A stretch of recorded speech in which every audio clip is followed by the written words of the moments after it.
Okay, starting with your dough, you're going to feed it through the largest setting, which is number 2. It's nice to have a little helper here.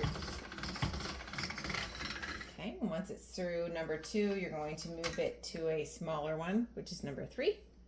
Thank you, my helper. Let's get a little more flour on there. Perfect. All right.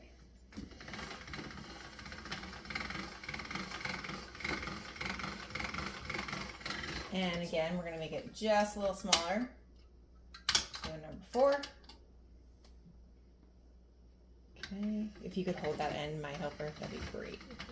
All right, there it goes. Once you flatten your dough, you can pull out the spinner attachment and put it on one of the pasta attachments. And the same mechanism happens to cut the pasta.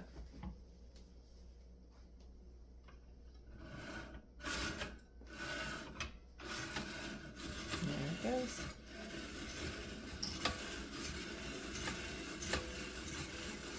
Perfect pasta.